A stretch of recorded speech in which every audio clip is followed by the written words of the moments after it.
Halo Bahan dan teman-teman sekalian, kami pada kesempatan kali ini kami akan mempresentasikan hasil dari tagai konveksi. Sebenarnya perkenalkan, nama saya Felix Wefa dari absen 7. Kenalkan, nama saya dari John Effendi dari absen 6. Saya Rizala Nuria Laura, absen 9. Saya Janet Arisa Biasani dari absen 12. Saya Yasir Rangano dari absen 16. Selamat menyaksikan.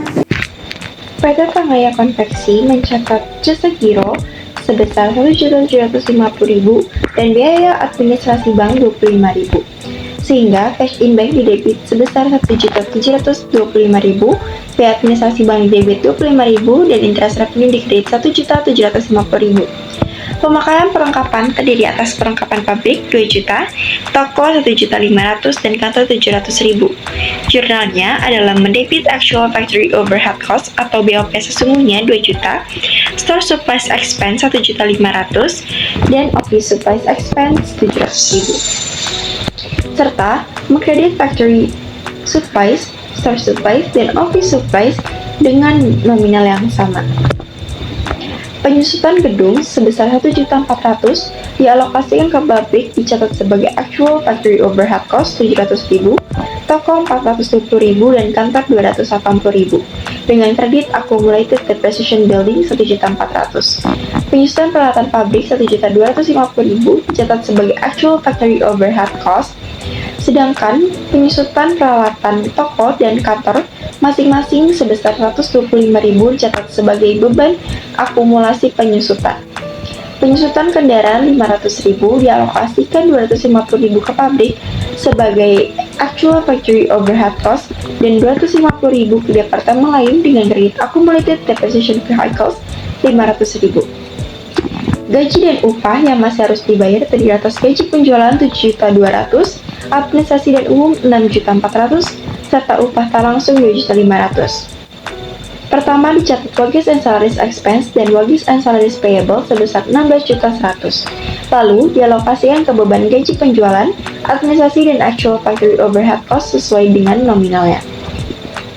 Biaya listrik, air, dan telepon yang belum dibayar sebesar 2.750.000 dialokasikan 2 juta ke actual factory overhead cost dan 750.000 ke electricity, water, and telephone expense.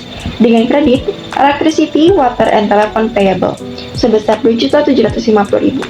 Kompensasi PPN dilakukan dengan mendebit FAT out sebesar 17.775.000 dan mengkredit FAT in 8.535.000 serta FAT payable 9.240.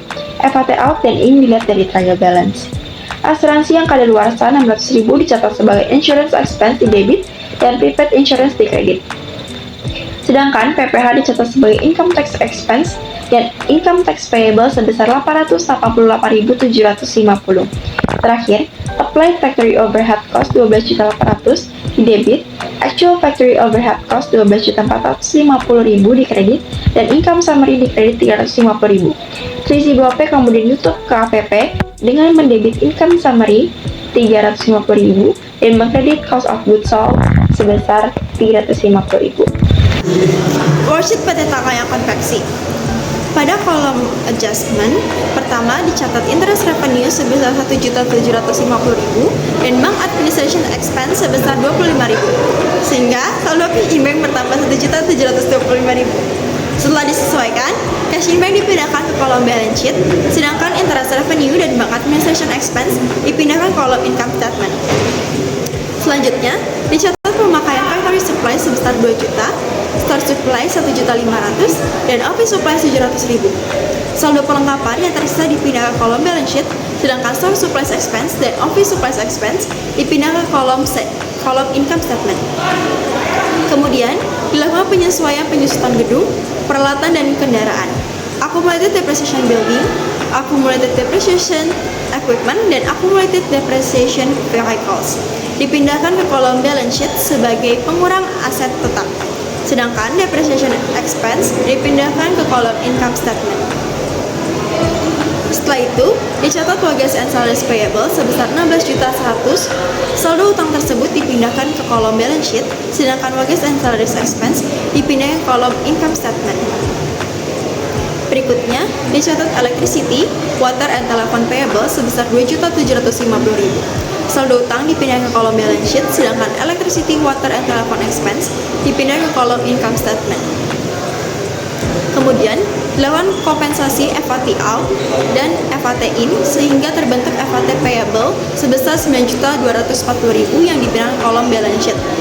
Selanjutnya, insurance expense sebesar 600.000 dipindah ke kolom income statement, sedangkan saldo prepaid insurance yang tersisa dipindah ke kolom balance sheet. Selanjutnya, income tax expense sebesar 888.750 dipindah ke kolom income statement, sedangkan income tax payable dipindahkan ke kolom balance sheet. Terakhir, applied factory overhead cost sebesar 12.800.000 dan actual factory overhead cost sebesar 12.450.000 menghasilkan selisih lebih BOP 350.000 yang ditutup melalui income summary ke cost of goods sold. Setelah seluruh akun dipindahkan ke kolom income statement dan balance sheet, diperoleh laba bersih yang dicatat pada kedua kolom agar total debit dan kredit seimbang. Dengan demikian, worksheet PT Tagayan Konveksi telah selesai disusun. Lalu selanjutnya ada income statement yang menunjukkan kinerja keuangan Tagayan Konveksi selama periode yang berakhir pada 30 Desember 2025. Perusahaan memperoleh penjualan bersih sebesar 1.504.230.000 setelah dikurangi potongan dan retur penjualan. Selanjutnya, setelah dikurangi harga pokok penjualan dan biaya produksi lainnya, diperoleh laba kuartal sebesar 415.580.000. Kemudian, perusahaan mengeluarkan berbagai beban usaha seperti gaji, iklan, penyusutan, asuransi, listrik, dan biaya administrasi lainnya dengan total 132.975.000.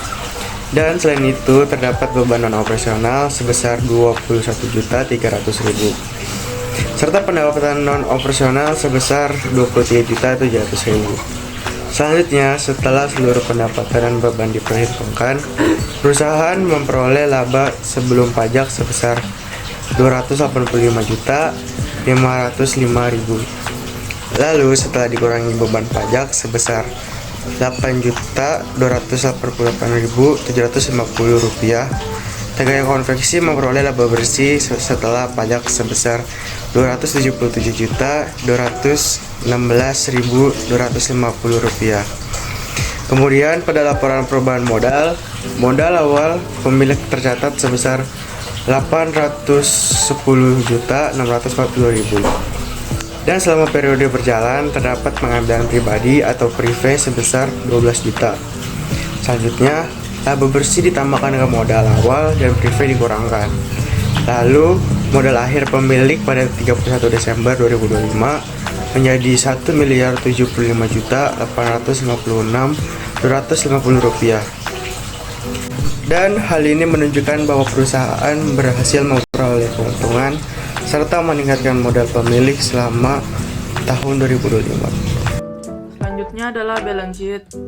Pada bagian aset, perusahaan memiliki current aset sebesar 788.190.000 yang terdiri dari kas, piutang persediaan, perlengkapan asuransi dibayar di muka, dan investasi saham. Selain itu, terdapat fixed asset sebesar 746.100.000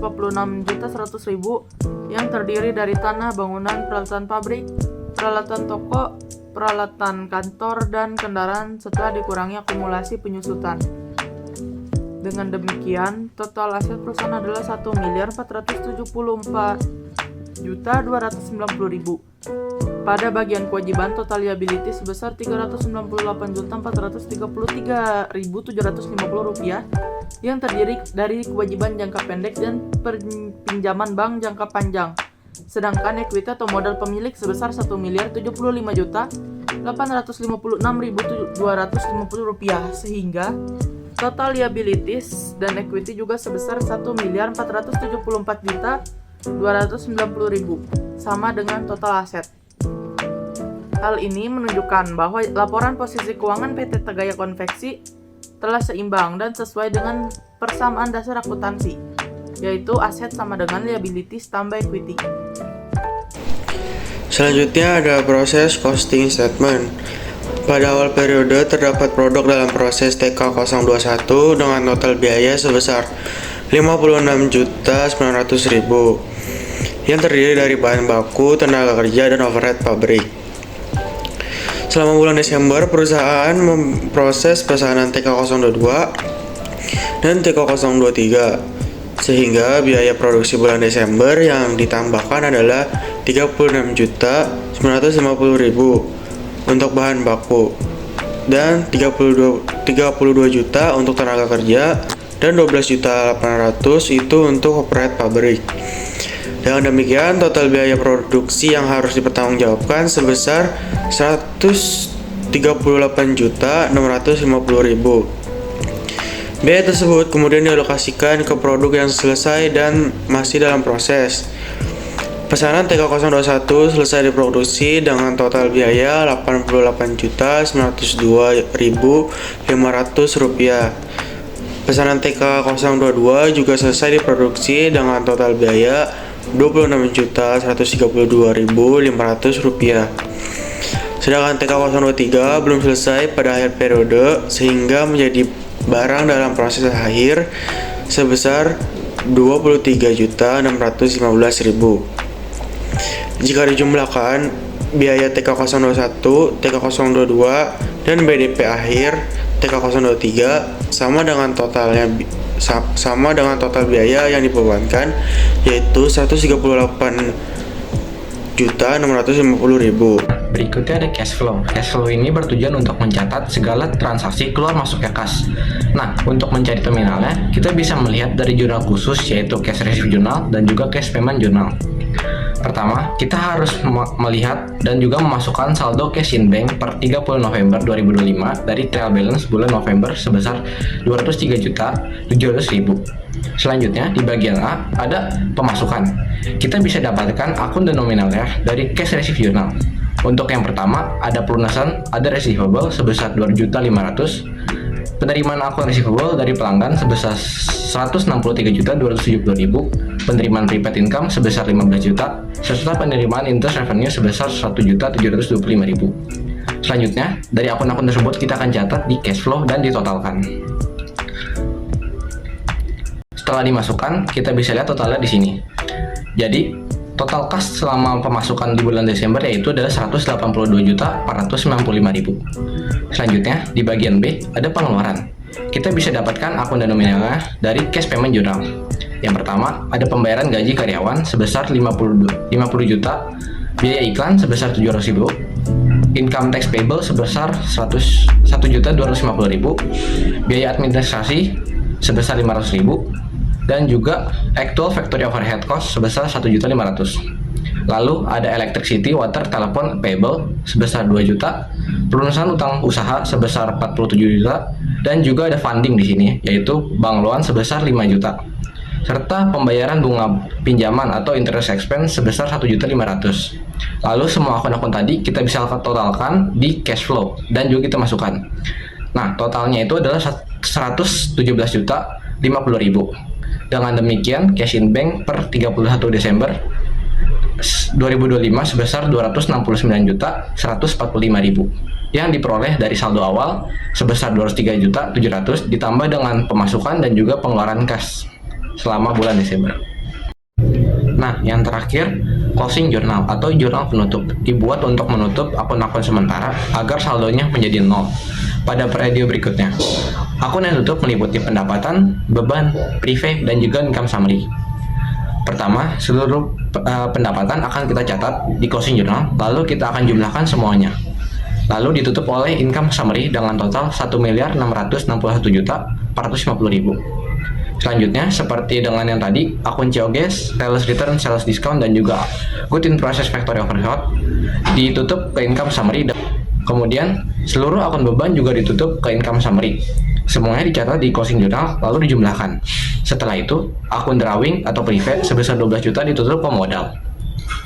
Nah, yang terakhir, karena Tagaya memperoleh laba, akun income summary sebesar 277.416.250 perak ditutup ke akun equity. Setelah semua jurnal ditutup, maka total debit dan kredit seimbang sebesar 3.374.900.000. Selanjutnya adalah post closing trial balance atau PCTB. PCTB disusun setelah seluruh jurnal penutup dibuat dan diposting ke buku besar. Tujuannya adalah untuk memastikan bahwa banyak akun permanen yang masih memiliki saldo, dan bahwa total debit serta kredit tetap seimbang. Pada PCTB PT Tagaya Konveksi terdapat akun-akun aset seperti cash in bank, akun receivable, berbagai jenis persediaan tanah, bangunan, peralatan, dan kantor. Selain itu, terdapat akun kewajiban, seperti akun payable, wage and salaries payable, VAT payable, bank loan, serta akun equity. Dari PCTB diperoleh total saldo debit sebesar 1.616.190.000 dan total saldo kredit sebesar 1.616.190.000. Karena jumlah debit dan kredit sama, maka pencatatan setelah proses penutupan sudah benar dan siap digunakan sebagai dasar penyusunan neraca.